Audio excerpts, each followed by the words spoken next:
Rishe mawazo tukiwa national government na county government. Kila kiongozi, hawa watoto hawa wangu wa wavulana, mtu yeyote ambaye anataka kura huwa anaenda kwao.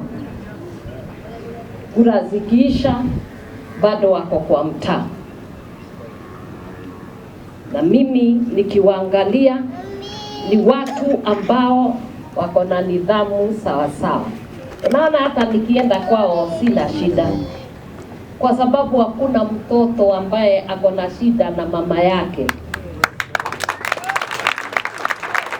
Wengi walikuwa wananiuliza utaingia den ya watu wanakunywa bangi, watu wanajiduga na madawa, uingie namna gani? Nikawaambia mama akiingia, watoto hawana shida na mama, na mimi naenda kuwapenda na kuwatoa huko. Na niwaambie watoto wangu, boy children, I love you.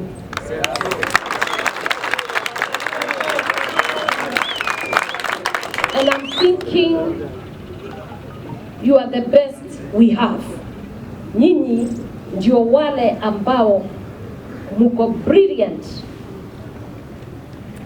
Mungu anawapenda sana, na akona mpango juu yenu. Na mkiniona nikizunguka, nikienda hizo dance, nikienda Bomet, natoka Bomet naenda Mombasa, naenda wapi, ni kwa sababu kuna shida ambayo imeingia, na hii hitilafu yote imetoka kwetu.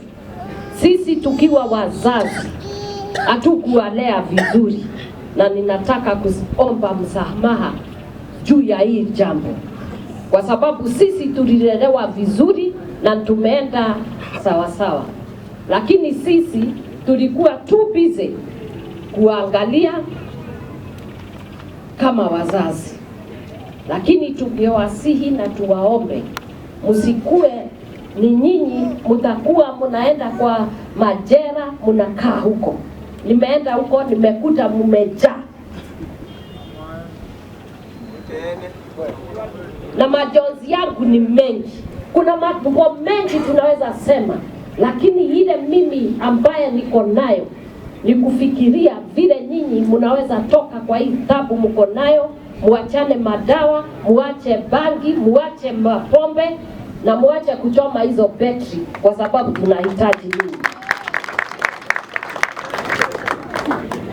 Kwa sababu mtakuwa baba wa kesho aje mkiwa kwa jela. Mnaweza kuwa baba. Wale wako kwa jela saa hii wengi wameshikwa kwa sababu wamekunywa dawa, hawajijui na wajielewi, wamebaka wasichana, watoto wadogo, na wako huko miaka 50, 70 na maisha. Sasa mtoto kama wewe, my boy children, na mimi unajua, mimi nikisimama hapa, mambo ile wengine wanasema mimi sina haja nayo, ile na haja nayo ni kuona nyinyi maisha yenu imebadilika. Nataka nafsi yenu, nataka kuwaongea na nyinyi kama mama yenu. Mimi sitaki muawe,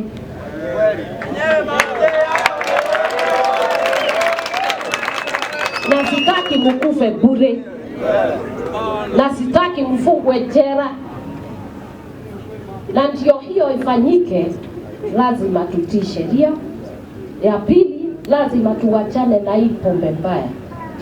Tuache kuchukua madawa ambaye inafanya tufanye mambo ambayo si ya utu. Leo tu tumeongea na governor, ameniambia kuna baba mzima amebaka mtoto wa miaka 5.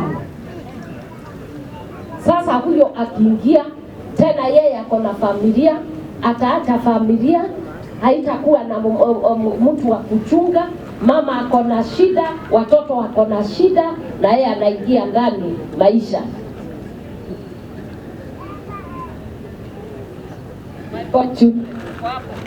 Wazee Kwani mnataka nisiongee na watoto wangu? Niongee? Mnanisikia? Niwaulize jameni, kama mama sasa nikisimama hapa nitazaliwa na nani? Yeah?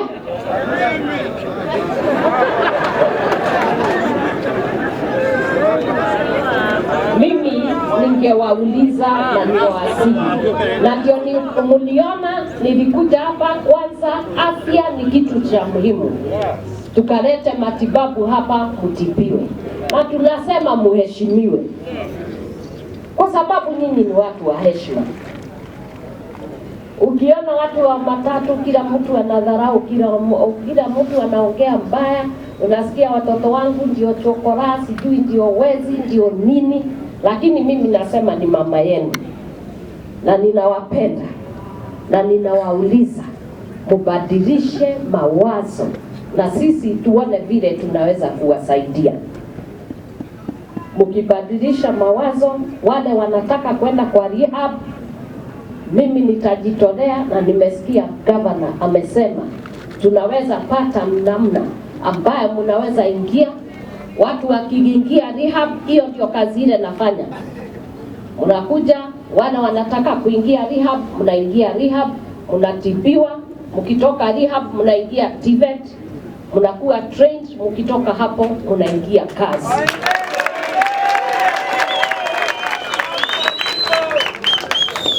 Kwa sababu hata hao watoto nimeona wamesimama hapa, hao wanalala chini ya roho,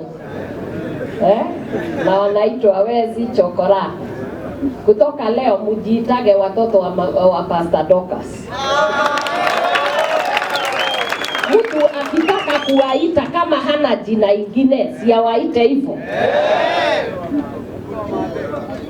Na hivyo nimesema wale wako hapa tutatumana tuone ile ambaye kazi tunaweza kuanza na hawa.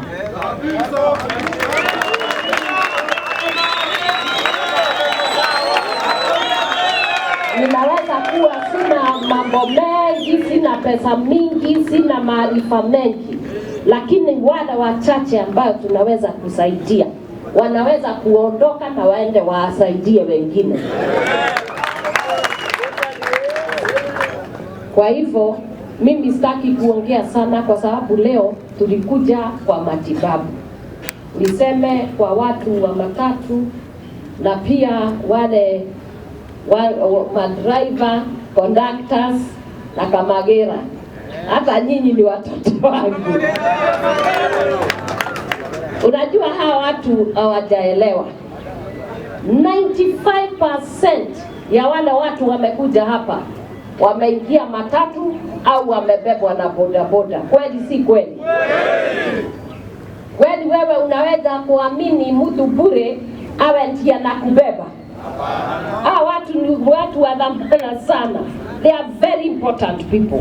Kutoka asubuhi mpaka saa 6 za usiku, saa 10 za usiku, hawa watu wanafanya kazi. We must respect and honor them. Mimi nikiwaangalia, mimi naona ni watu wa muhimu sana kwa uchumi wetu, na tutaendelea, tutakuwa pamoja, nione vile mkitibiwa. Na ninawauliza tafadhali, hii mambo ya pombe na bangi na hizi madawa, kama mtakubali muachane nayo, kwa sababu mnabeba watu wengi sana kwa hizo magari mko nazo. Na kama huwezi kuona uko juu high reli,